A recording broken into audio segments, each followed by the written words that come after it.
I no liar. I no liar. I tell the truth. And if I can tell the truth, then you cannot be my friend. I cannot be your friend. I'm post-drug boxing right here, all right? I break it down on boxing logically and objectively. Y'all already know this punch-drug boxing, a.k.a. Mr. Bullshot himself. So, yesterday, y'all already know, I did my breakdown of the performance that Teofimo Lopez had against Steve Claggett, the Canadian Dragon. Now, of course, look, Teofimo Lopez landed every punch he could land. He did some great body work, right? He did some great body work, counter work, combination work, uppercuts, got hit with a couple of jabs that I don't feel like he should be getting hit with. I think he's too skillful for that. He was retreating too much, in my opinion. Like I said yesterday, retreating too much. I think he was voluntarily backing up. You know what I'm saying? It's a different when somebody's making you back up. But there was times where Teofimo Lopez was backing up, and I really didn't think that was necessary, in my opinion. Now, of course, I said that the performance was unacceptable for his call out, to justify the call out with Terrence Bud Crawford. But me thinking about it, it was an acceptable performance versus if you look at Steve Claggett as a tune-up for Pitbull Cruz. If you're looking at it, if it's unacceptable, the performance is unacceptable for a Bud Crawford fight. You know what I'm saying? To move it to 147-pound division and probably a Boots Ennis fight. But anything like, of course, he's calling out Bud Crawford for that performance. Nobody's going to justify that. Even though that I know he's daring to be great. He wants to be great. He wants the Triple Crown. We understand that. And we should support fighters that want to be great and dare to be great, right? But also, people want to know that while you stepping up, there's some realistic measures that you have a great chance in beating beating Bud Crawford, right? And people feel like there's no chance, there's no realistic type of challenge. At least there got to be a realistic type of challenge. And the performance yesterday was unacceptable to justify the call out, right?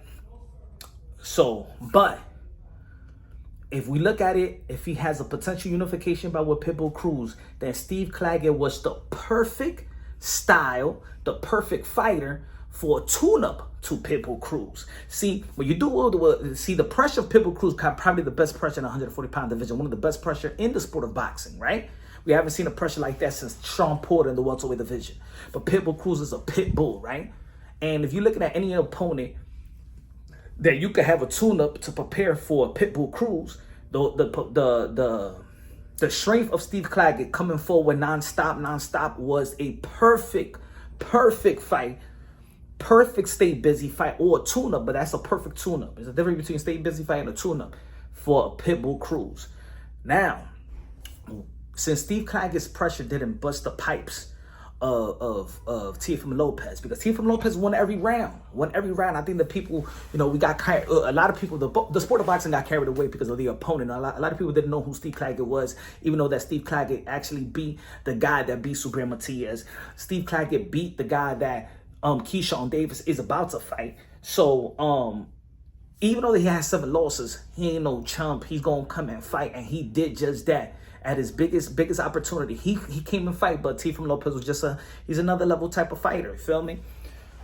But we're talking about this Pitbull Cruz and Teofimo Lopez unification bout.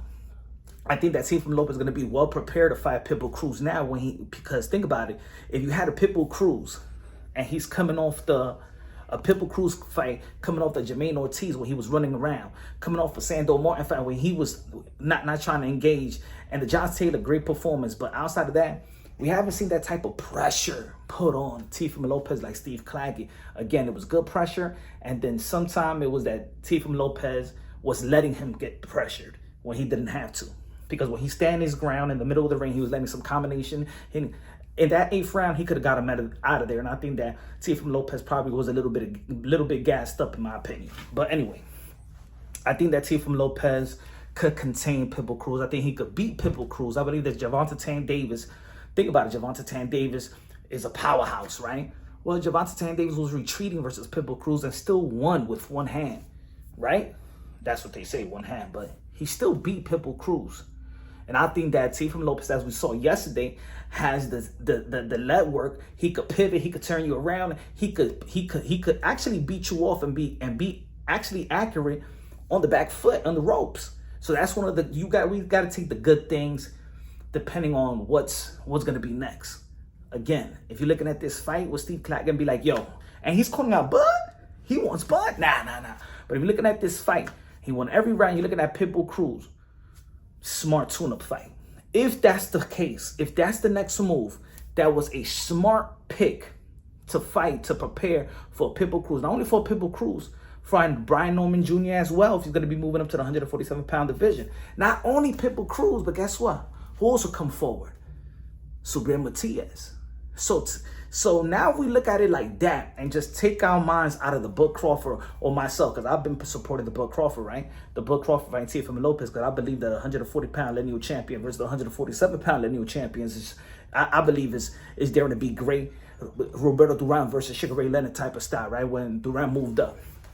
So, but I think that this is a good matchup. You're looking at the Subriel Matias.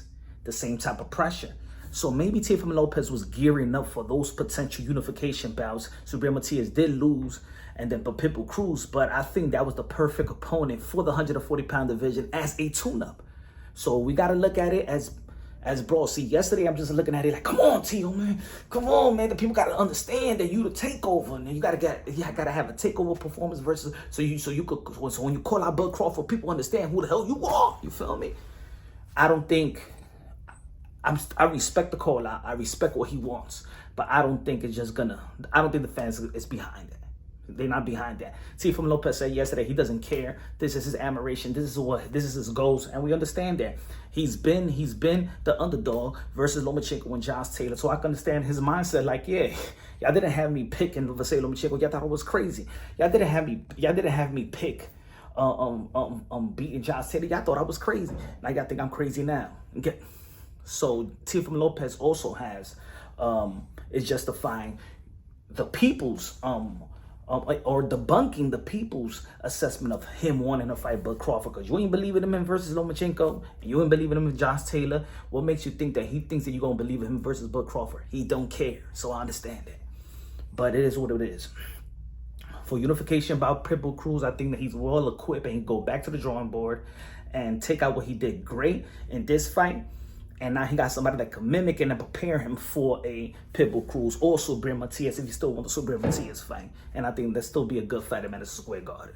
Let me know what y'all think. Subscribe to the channel, smash the like button. Love you, God bless, and on to the next.